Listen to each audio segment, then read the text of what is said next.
the imp of the perverse. In the consideration of the faculties and impulses, of the prima mobilia of the human soul, the phrenologists have failed to make room for a propensity which, although obviously existing as a radical, primitive, irreducible sentiment, has been equally overlooked by all the moralists who have preceded them. In the pure arrogance of the reason, we have all overlooked it. We have suffered its existence to escape our senses, solely through want of belief, of faith, whether it be faith in revelation, or faith in the Kabbalah.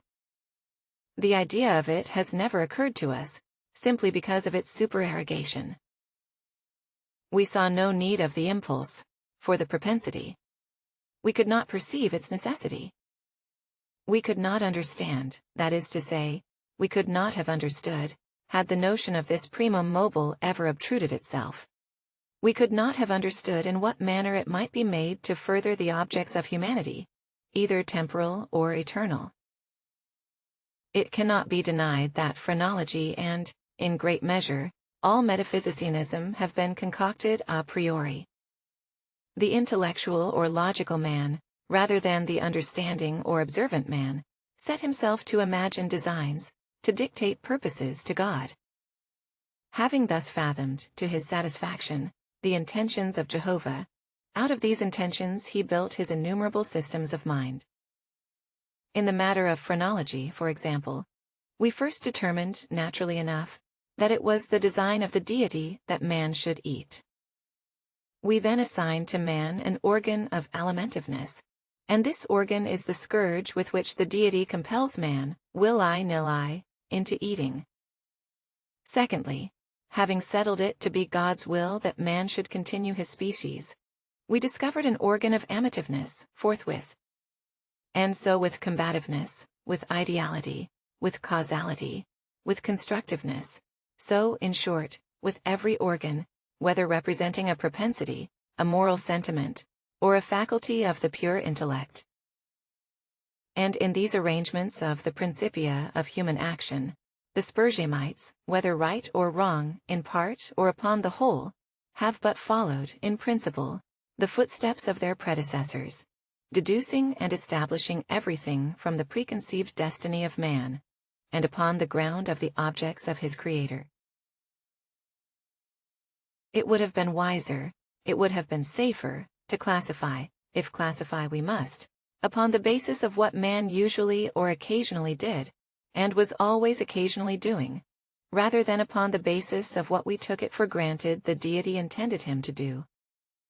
If we cannot comprehend God in his visible works, how then in his inconceivable thoughts, that call the works into being? If we cannot understand him in his objective creatures, how then in his substantive moods and phases of creation? Induction, a posteriori, would have brought phrenology to admit, as an innate and primitive principle of human action, a paradoxical something, which we may call perverseness, for want of a more characteristic term. In the sense I intend, it is, in fact, a mobile without motive, a motive not motivert. Through its promptings we act without comprehensible object, or, if this shall be understood as a contradiction in terms, we may so far modify the proposition as to say, that through its promptings we act, for the reason that we should not. In theory, no reason can be more unreasonable, but, in fact, there is none more strong. With certain minds, under certain conditions, it becomes absolutely irresistible. I am not more certain that I breathe, than that the assurance of the wrong or error of any action, is often the one unconquerable force which impels us, and alone impels us to its prosecution. Nor will this overwhelming tendency to do wrong for the wrong's sake admit of analysis, or resolution into ulterior elements. It is a radical, a primitive impulse, elementary. It will be said, I am aware, that when we persist in acts because we feel we should not persist in them, our conduct is but a modification of that which ordinarily springs from the combativeness of phrenology. But a glance will show the fallacy of this idea. The phrenological combativeness has for its essence the necessity of self-defense. It is our safeguard against injury. Its principle regards our well-being, and thus the desire to be well is excited simultaneously with its development. It follows that the desire to be well must be excited simultaneously with any principle which shall be merely a modification of combativeness. But in the case of that something which I term perverseness, the desire to be well is not only not aroused, but a strongly antagonistical sentiment exists. An appeal to one's own heart is, after all, the best reply to the sophistry just noticed. No one who trustingly consults and thoroughly questions his own soul will be disposed to deny the entire radicalness of the propensity in question. It is not more incomprehensible than distinctive. There lives no man who at some period has not been tormented, for example, by an earnest desire to tantalize a listener by circumlocution. The speaker is aware that he displeases. He has every intention to please. He is usually curt, precise and clear. The most laconic and luminous language is struggling for utterance upon his tongue. It is only with difficulty that he restrains himself from giving it flow. He dreads and deprecates the anger of him whom he addresses. Yet, the thought strikes him, that by certain involutions and parentheses, this anger may be engendered. That single thought is enough. The impulse increases to a wish, the wish to a desire, the desire to an uncontrollable longing, and the longing to the deep regret and mortification of the speaker, and in defiance of all consequences, is indulged. We have a task before us which must be speedily performed. We know that it will be ruinous to make delay. The most important crisis of our life calls, trumpet-tongued, for immediate energy and action. We glow, we are consumed with eagerness to commence the work, with the anticipation of whose glorious result our whole souls are on fire. It shall be undertaken today. And yet we put it off until tomorrow. And why? There is no answer, except that we feel perverse, using the word with no comprehension of the principle. Tomorrow arrives, and with it a more impatient anxiety to do our duty. But with this very increase of anxiety arrives also a nameless, a positively fearful, because unfathomable craving for delay. This craving gathers strength as the moments fly. The last hour for action is at hand. We tremble with the violence of the conflict within us, of the definite with the indefinite, of the substance with the shadow. But, if the contest have proceeded thus far, it is the shadow which prevails. We struggle in vain. The clock strikes, and is the knell of our welfare. At the same time, it is the chanticleer note to the ghost that has so long overawed us. It flies, it disappears. We are free. The old energy returns. We will labor now. Alas, it is too late. We stand upon the brink of a precipice. We peer into the abyss. We grow sick and dizzy. Our first impulse is to shrink from the danger. Unaccountably, we remain.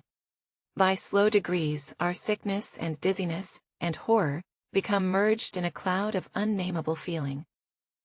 By gradations, still more imperceptible, this cloud assumes shape, as did the vapor from the bottle out of which arose the genius in the Arabian Nights. But out of this our cloud upon the precipice's edge, there grows into palpability a shape, far more terrible than any genius or any demon of a tale. And yet it is but a thought, although a fearful one, and one which chills the very marrow of our bones, with the fierceness of the delight of its horror. It is merely the idea of what would be our sensations during the sweeping precipitancy of a fall from such a height. And this fall, this rushing annihilation, for the very reason that it involves that one most ghastly and loathsome of all the most ghastly and loathsome images of death and suffering, which have ever presented themselves to our imagination. For this very cause do we now the most vividly desire it.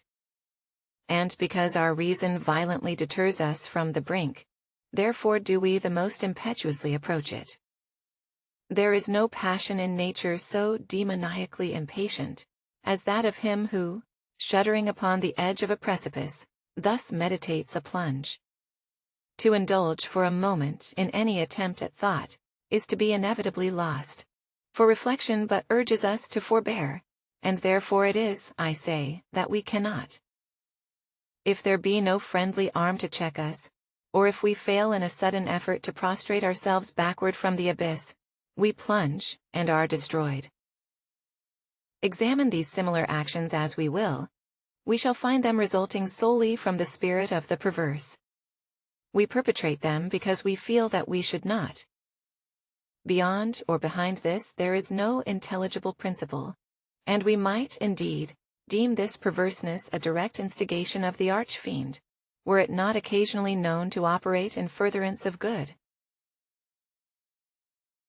I have said thus much, that in some measure I may answer your question, that I may explain to you why I am here, that I may assign to you something that shall have at least the faint aspect of a cause for my wearing these fetters, and for my tenanting this cell of the condemned. Had I not been thus prolix, you might either have misunderstood me altogether, or, with the rabble, have fancied me mad. As it is, you will easily perceive that I am one of the many uncounted victims of the imp of the perverse. It is impossible that any deed could have been wrought with a more thorough deliberation. For weeks, for months, I pondered upon the means of the murder. I rejected 1,000 schemes, because their accomplishment involved a chance of detection. At length, in reading some French memoirs, I found an account of a nearly fatal illness that occurred to Madame Pilot, through the agency of a candle accidentally poisoned. The idea struck my fancy at once. I knew my victim's habit of reading in bed. I knew too that his apartment was narrow and ill-ventilated. But I need not vex you with impertinent details. I need not describe the easy artifices by which I substituted, in his bedroom candle-stand, a wax light of my own making for the one which I there found. The next morning he was discovered dead in his bed, and the coroner's verdict was, death by the visitation of God. Having inherited his estate, all went well with me for years. The idea of detection never once entered my brain. Of the remains of the fatal taper, I had myself carefully disposed. I had left no shadow of a clue by which it would be possible to convict, or even to suspect me of the crime. It is inconceivable how rich a sentiment of satisfaction arose in my bosom, as I reflected upon my absolute security. For a very long period of time, I was accustomed to revel in this sentiment. It afforded me more real delight than all the mere worldly advantages accruing from my sin. But there arrived at length an epoch, from which the pleasurable feeling grew, by scarcely perceptible gradations, into a haunting and harassing thought.